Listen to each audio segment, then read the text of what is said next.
prática e a aula teórica sobre anatomia muscular. Dentro da parte muscular, nós vamos tentar expor algo mais básico também, como na imagem 41, nós temos alguns músculos importantíssimos para a atuação de cada indivíduo das aulas presenciais de estética, massoterapia e podologia. Eu vou pedir para que cada um de vocês busque a parte muscular mais específica, não da sua área, mas da área dos seus colegas. Por exemplo, da massoterapia vai buscar sobre a região facial. Eu gostaria que os alunos da massoterapia buscassem a anatomia específica da região do rosto, por exemplo, músculos da mímica. O pessoal da estética busque informações sobre podologia, então tem relação com músculos dos pés. Gostaria muito que vocês vissem alguns músculos, tendões e nervos que passam por ali. E a outra, nada mais, nada menos que a podologia, buscar informações sobre a relação da coluna torácica e do tronco anterior de um indivíduo, os músculos mais trabalhados nessa região. Apenas a nível de conhecimento, ok? A gente vai tentar falar algo rápido para que vocês tenham já essa visão. Bom, a nível de rosto, a nível de crânio, tem um músculo muito importante que nós já demos um exemplo disso, que é o músculo temporal. Okay? Ele tem uma inserção, conexão com o osso temporal e a relação parietal. Pode dar dor de cabeça nesse paciente por conta de tensões musculares aqui. Okay? Nós temos músculos da mímica também que podem apresentar déficit. Esse déficit pode ser neurológico, pode ser um espasmo muscular e o paciente apresentar um sintoma muito comum, como uma paralisia facial, que aí já tem uma relação neurológica, tá bom?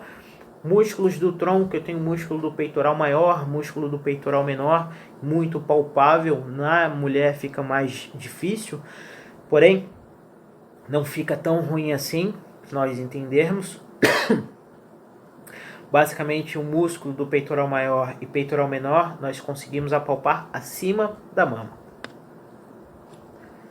No homem já é um pouco diferente. Nós conseguimos apalpar literalmente esse músculo como um todo, principalmente o músculo do peitoral maior. O músculo do peitoral menor, ele tem relação, conexão, ele está inserido nas minhas costelas e está inserido no meu ombro também. Já o meu peitoral maior, ele já tem uma relação anatômica de inserção com o osso do externo. Também tem a relação dos ombros, tá bom? À frente eu tenho músculos cervicais que são importantíssimos para proteger todas as estruturas aqui adentram, dentro daqui da minha cervical, como por exemplo o músculo do platisma, esse músculo que também refere à relação de expressão. Eu tenho o esternocleidomastoideu. Apenas rode a sua cabeça, incline sua cabeça para frente que você vai ver um tecido maior. Esse músculo é denominado como ECOM, ou esternocleidomastoideu. O nome dessa estrutura refere-se a quem?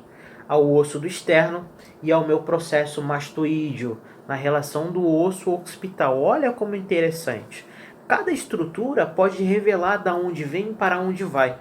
Esternocleidomastoideu tem a origem no osso do externo e em relação à clavícula também, passa todo o trajeto cervical e finaliza no meu osso, no processo mastoide, na relação do osso occipital. Então, músculo esternocleidomastoideu.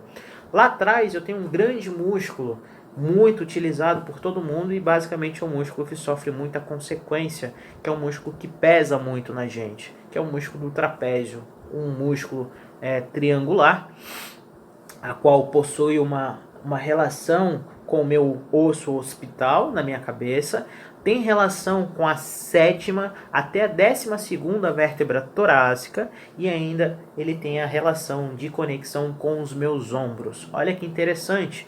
Um paciente, sim, ele pode apresentar uma dor no meu ombro por conta de um espasmo no músculo do trapézio, bem como ele também pode apresentar dores de cabeça por conta de tensões ou alterações musculares nesse músculo do trapézio e também apresentar dores no meio das costas. Apesar disso, ele é um grande músculo que nos mantém ereto, junto com outros músculos também eretores da espinha. bem? Abaixo desse músculo eu tenho um grande músculo denominado como latíssimo do dorso, ou grande dorsal. A gente consegue percebê-lo na imagem do lado, a imagem esquerda da imagem, ou o nosso lado direito, segunda imagem, latíssimo do dorso. Esse osso ele basicamente tem a relação com os ossos do ilíaco, os ossos do quadril em si, as minhas lombares, todas as costelas lateralmente, basicamente, e as minhas colunas, as minhas vértebras torácicas também lombares, e ele se conecta, ele abraça a relação do ombro também, o que pode fazer com que um paciente apresente dores nos ombros, dores na relação lombar por conta de espasmos desse músculo denominado como latíssimo do dorso ou grande dorsal, ok?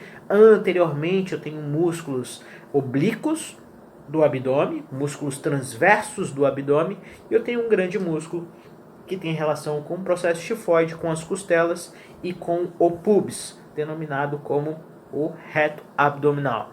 Inferiormente eu tenho as minhas vísceras. Então a gente vai para as extremidades. Eu tenho o músculo do bíceps, um músculo muito conhecido pelo pessoal de academia.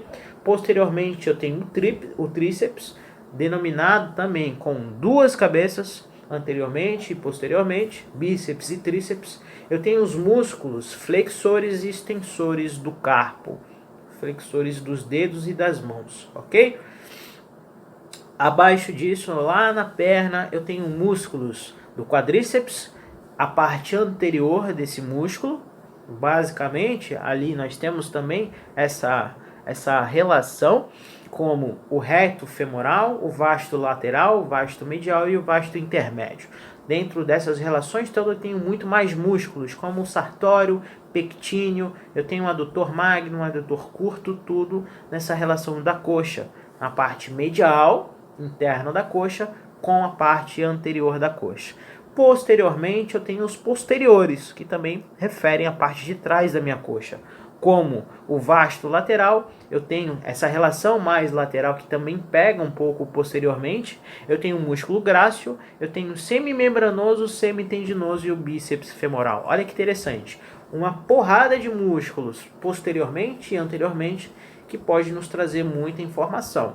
Dores no joelho, dores no quadril, lateralmente, uma pequena alteração na minha lombar por conta de alterações nervosas também. Mais abaixo eu tenho a articulação do joelho, atrás do joelho eu tenho uma fossa, vamos supor que isso aqui é o meu joelho, atrás do joelho eu tenho uma fossa chamada de fossa poplítea. Então mais abaixo desse joelho eu tenho basicamente o tríceps sural, que seria a minha panturrilha, constituído com os dois músculos, como o sóleo e o gastrocnêmio. Anteriormente eu tenho outros músculos, como os músculos tibiais anteriores e outros músculos mais importantes, como o períneo, o perônio longo, por exemplo, o extensor dos dedos e assim sucessivamente. Dando um adendo, como a gente pediu para vocês pesquisarem sobre os músculos das mãos e dos pés, saibam que nos pés nós temos um músculo chamado de lumbricais. Ok? Abaixo disso nós temos tendões, os tendões dos pés, que também denominamos como a fáscia plantar, e algumas outras situações importantes. Tudo bem? Bom, galera, dando continuidade à anatomia humana, a gente está tentando fazer um resumão para vocês. Eu gostaria que todos buscassem essas informações, entendessem um pouco, estudassem nos livros de anatomia. Então eu vou passar para vocês um livro chamado, dois livros, na verdade, que podem ajudar muito nesse processo de entendimento anatômico, que é o Néter, também livro para colorir, Então nós temos um livro que é o Néter, livro para colorir, e nós temos um outro livro que também é livro para colorir, tá bom? Então, para lhe ajudar nesse processo de entendimento anatômico, são dois livros que podem ajudar muito a isso tudo.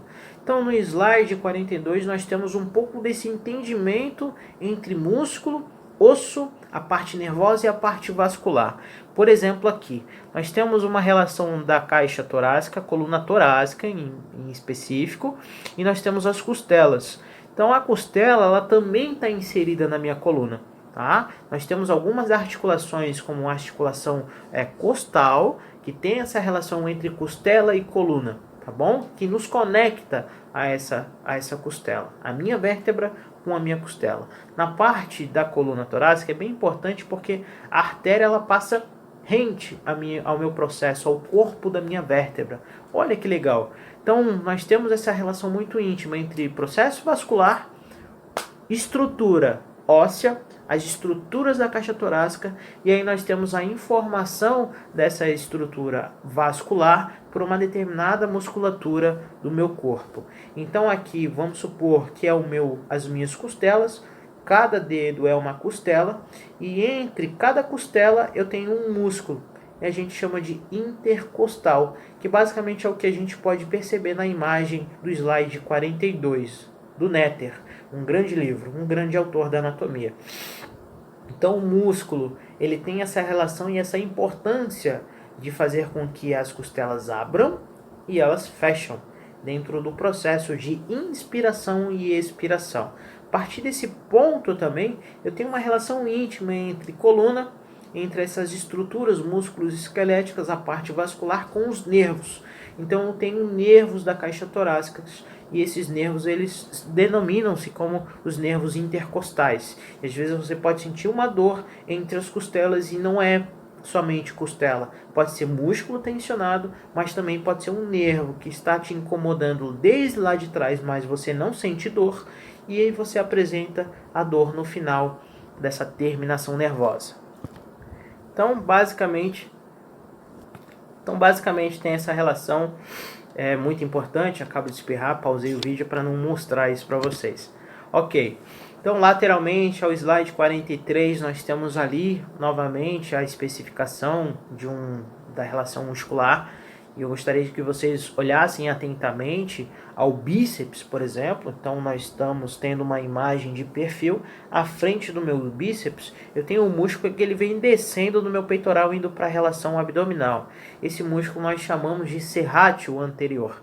Esse serrátil ele também é um músculo que faz com que eu consiga inspirar. Ele é um auxiliador da inspiração. Nós temos o serrátil anterior, nós temos o serrátil posterior, superior e inferior também. E a gente vai conseguir mostrar isso numa outra imagem, ok? Como nós podemos perceber ali, lateralmente nós temos o serrátil posterior, póstero e inferior na relação direita da imagem. Então nós tiramos o grande dorsal, o músculo latíssimo do dorso do lado esquerdo, nós tiramos o latíssimo do dorso do lado direito, como se a gente estivesse dissecando a imagem anatômica. E a gente consegue perceber essa relação do músculo serrátil póstero inferior, que faz com que as costelas desçam, ou seja, é um auxiliador da expiração também. Olha que interessante. Do lado esquerdo, novamente, eu tenho os músculos do trapézio, tenho o músculo do deltoide, que é possível perceber, o músculo redondo menor, que faz com que eu consiga fechar o meu braço, a minha asa, por exemplo, e lateralmente eu tenho o músculo do romboide, que é o músculo que conecta as espinhas da minha coluna, o processo espinhoso, em relação à base lateral da minha escápula, ou seja, a parte do meio da minha escápula. Então a escápula está aqui, o músculo dos romboides se encontram nessa posição superiormente e a minha coluna torácica se encontra aqui. Basicamente, a informação de contração desse músculo é fazer com que minha escápula volte para a posição. Tudo bem? Nós temos algumas outras relações. No lado direito, a gente comentou do lado esquerdo que tinha um redondo menor, e no lado direito a gente consegue perceber os redondos maiores e menores também. Um pouco mais essa dissecação, nós conseguimos perceber que nós tiramos os braços, tiramos a cintura escapular, nós tiramos grandes músculos e a gente está vendo agora uma parte mais profunda, que aí tem uma relação dos músculos intercostais, que a gente consegue perceber muito bem ali. Então nós tiramos os músculos grandes que tem ali na parte superficial, e a gente está vendo músculos entre as costelas, que são os intercostais. E nós estamos vendo, na verdade, uma vista posterior da nossa coluna. Então nós estamos vendo um indivíduo de costas. E esse indivíduo a gente consegue perceber nitidamente no lado esquerdo da imagem o músculo serrátil póstero superior, ok? E o póstero inferior. Então tem essa relação de expansão da minha caixa torácica também, é um músculo auxiliador. Do lado direito da imagem a gente consegue perceber os músculos da espinha, ou seja, os músculos eretores da minha coluna, ok? Um pouco mais dissecado essa imagem, a gente consegue perceber agora músculos semi-espinhoso da cabeça, que já tem uma relação com a base occipital na imagem esquerda, um pouco superior, lá na primeira costela até o pescoço, eu consigo perceber o músculo semi-espinhoso da cabeça. O processo espinhoso da segunda vértebra cervical. Então a primeira vértebra cervical é denominada como atlas e a segunda vértebra denominada como axis. Mais abaixo disso, nas últimas costelas, nós conseguimos perceber lá então o músculo lateral, o quadrado lombar, que conecta as últimas costelas com o meu osso do ilíaco. E mais lateralmente eu consigo ver uma fáscia, uma aponeurose. Essa aponeurose também tem continuação no músculo. Subindo um pouco agora na relação cervical, olha que interessante. Nós explicamos sobre essa relação nervosa, neurológica, com o rosto, com o crânio, e aqui